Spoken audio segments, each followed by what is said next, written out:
What's up? Learning Black history is a part of having a strong identity as a Black man.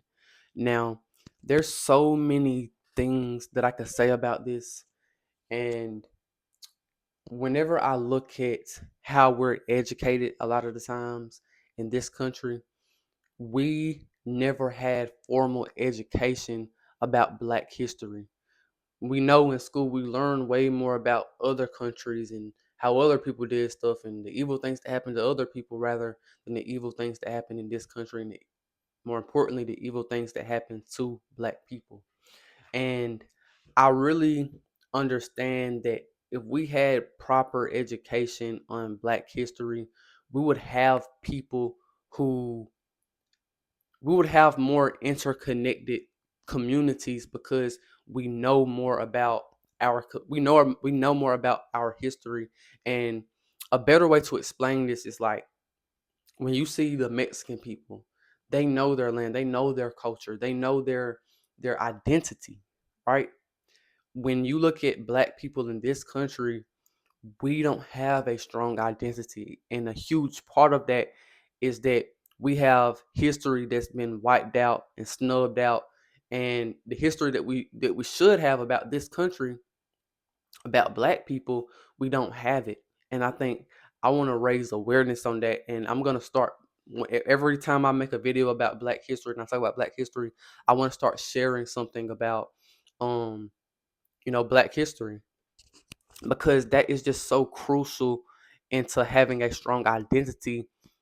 Um, it's crucial to having a strong identity for a Black man purely because he knows the history of his people.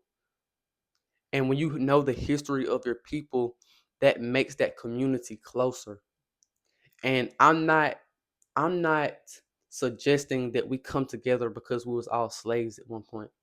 I'd rather us come together because of the people who pioneered for us, who the successful people. We need to come together because of through we need to come together through our successes, not through our failures and not through our how the bad treatment we had and the negative things. Let's come together because of the positive things and what we can do and what we're going to and what we're going to do and what's going to help us and make us become productive. We don't need to come together because okay, we was all slaves at one point. We need to come together because we are strong and we did a lot and we're going to do a lot more, and we have a lot of Black leaders that we should be looking up to. I think even past Malcolm X and Martin Luther King, it's a lot of other Black men who did a lot of powerful things in this country that we don't look at because it's snubbed out. It's not talked about. We talk about the white man history or the Chinese man history or the Native American history, but we don't talk about the Black person's history.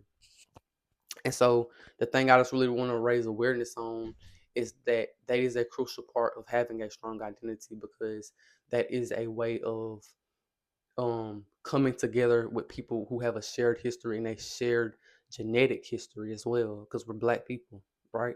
And I think that in the future, when we have more of that type of education, that's when we get closer. That's when we feel more connected to each other. That's when we really come together as a community, because I think it's so many times where we're not really connected through anything. And I think that the enemy made it that way.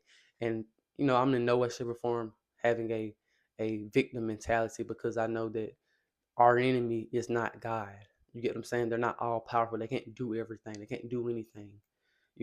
Especially if you have a strong will and you have a group of people who have a strong will to change that. Because if we have that, you know, the rule books will change. We're not going to be the ones that's being victim into everything and being oppressed, right? So that is something that we really have to tap into. And I think that nowadays there is truly an agenda to make us even worse. And you really see this through the hip hop music. You really want to look up to people like Cardi B. You really want to look up to people like Drake or NBA Youngboy. Do you think that's a positive image of a Black man that's going to help other Black men become better Black men? Or you think that's going to help them become, more degenerate? Make them think they're going to get respect if they kill somebody. Like These are things that's gonna make us self-destruct.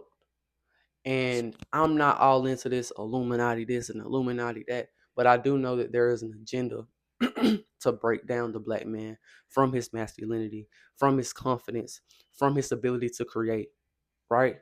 It's an agenda. And you see a lot of these people who are in control, it's not black people, it's another race. And then they get a black person, they come from nothing, and they make them a puppet so that they can produce and reinforce the ideals that cause us to self-destruct as people. And we have that mentality that it's cool and it's good because it's accepted, but it's really hurting us. And that goes back to the concept of they want us to think bad is good and good is bad, and think when we hurting ourselves that we're actually helping ourselves, and when we're helping ourselves, we're hurting ourselves, right? So we have to understand that and get away from um those people who have an agenda, and we have to become more closed off to the media and the government, and we have to be able to self-sustain each other. And that takes us coming together and really having that genuine mentality to really learn who we are, where we're from, what we're going to do, what has been done, and how to not repeat what happened. And to me, that's going to create a mentality where we are focused on solutions, not complaining. Because there's so many times where you also see with Hebrew Israelites and people who want to blackwash stuff. They just want to sit and complain. They don't really want to change anything. And even if you just go with the idea that, okay, all of that is true, what are we going to do now? And I think that that is the thing that is the most important thing, and the thing that needs to be focused on the most. What are we going to do now? Right? Not who we who we really were, and they took that away. Nah, we got the power. We have power now.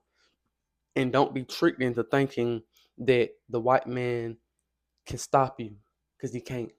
You know, the enemy can't stop you, right? And it's people who are planted in the black community by the enemy, to make us think that, okay, we're just something just wrong with us, and because I'm black and I'm not doing it. No, you are black a lot of the times, and you are for black people by mentality, not by skin color. This is why I'm not racist. I don't hate somebody just because they have a different skin color. I think it's beautiful. It's beautiful people of every race, and it's good people of every race. But you can't individualize. You can be cool with people who as individuals, but you have to understand that who the enemy is and who the enemy is as a group. Because didn't one white man didn't put us in one white man didn't put us in slavery. The whole race put us in slavery, and they kept us in slavery. They kept us oppressed. Because if it was just one person versus all the other white people, and he was making decisions for all the other white people, that wouldn't be realistic, and that's not what was happening. So that's pretty much all I got to say. Peace out.